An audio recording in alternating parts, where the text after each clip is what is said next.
meet Major General Nabil Aboulnaga of the great missions during the 6th of October victory. It was a brick in the wall of the victory.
Major General Nabil Aboulnaga will kick off by looking a little bit on the history.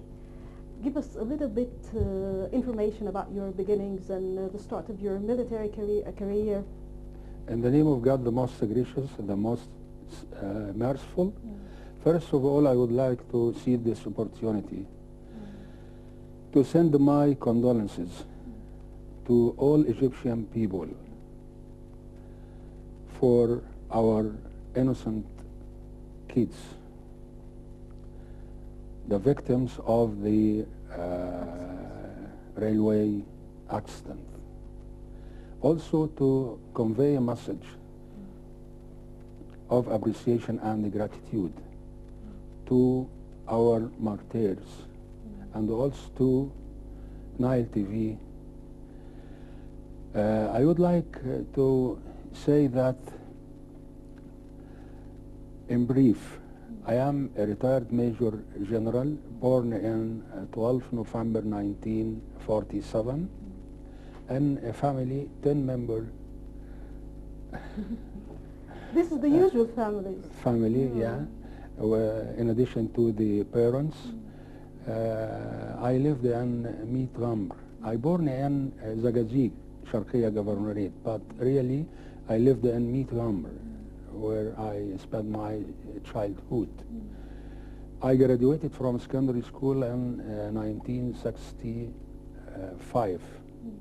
So I joined the military academy and assumed all the ranks in the commandos troops. I asked retirement in 1990 to study simultaneous interpretation in the American University, and after that I had gone abroad to work in Saudi Arabia. That's all. That's all. Today our focus is your great mission in the October victory, as they call it in the military, as you told me just before the interview, Mission Impossible, or as it's said in the book as you wrote it, رحلة إلى جهنم, or Trip to Hell. We want to know more details about this trip from the beginning to the end. From the very beginning, crossing the Suez Canal is going to be accomplished by the infantry and commandos detachments to cross the Suez Canal and the assault. Then we're talking before the crossing of the canal. Before the crossing of the canal. Yeah. The airstrike And Because as I understand, the mission started just after the crossing of the canal, not before. the mission at the same time with the crossing. The same time. Yes, Saturday, 6 October, Uh-huh. 1973. Uh-huh. After the crossing of the Suez Canal by the infantry and rubber boots with a commandos detachment, they had to assault the Hayim-Barlev line, which is considered the biggest defense line history-wide, Yeah. bigger than Siegfried and the Maginot in the Second World War. Wow. We found a great obstacle, the waterway of Suez Canal, whereas the current direction changed 2 times a day. And the speed of current is 90 meters per minute. Also, the ebb and the tide, twice a day, 4 meters difference between ebb and the tide. It's a great difficulty.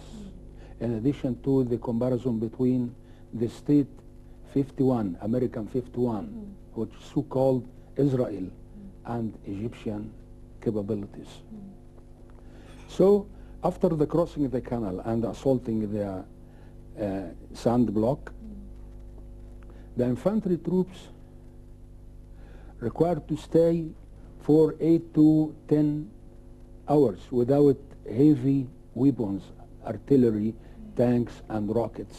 It is a big problem because the Israeli enemy armored units is going to interfere here, okay, and attack our weak troops. So we have to prevent the armored units to enter in the battle. So the Supreme Command instructed a group 145 commandos to send the battalion 143 to arrange ambush in the Sud Strait, 70 kilometers in the rear of the enemy, 70 kilometers,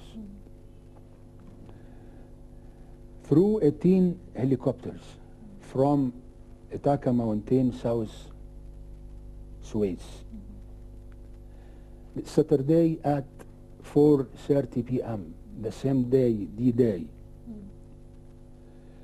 under the cover of our airplanes, the second strike. The first strike was 2 p.m. This is the second strike. The Supreme Commander canceled the second strike so as to keep our Air Force for the next mission, next days. We have to go under the cover of Israeli airplanes. As soon as our helicopters take off and going forward above the surface of the Suez Gulf, direct to the Strait, Sadr, 70 kilometers rear, the Israeli airplanes, Phantom, Mirage, Skyhawk, swept down and inflicted heavy casualties. Nobody knows the casualties, especially there was a complete jamming in the operational theater, complete jamming, no communications at all. So the Supreme Command instructed me to fly with 2 helicopters from... This is the mission.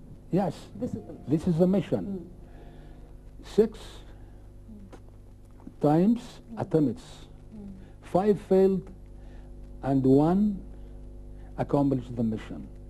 Now I am going to talk about the 5 missions failed in the same day. Saturday at 6:30 p.m. I have to fly with 2 helicopters from Galala Mountain directly above the surface of the Gulf to avoid the radar coverage and something like that, to go through the gaps. 2 Mirage aircrafts inflicted heavy casualties and bombarded the 2 helicopters. They begged me from the Gulf and repeated the same mission at 6:30 p.m. from Adabia, South Suez. Our air defense downed the 2 helicopters. Our air defense. And the second mission failed.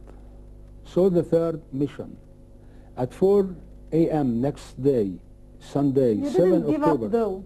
No, there was determination, okay, to accomplish the mission. At 4 a.m. Sunday, from Adabia Naval Base, I have to take 10 speed boats to sail to the other bank of the Suez Gulf.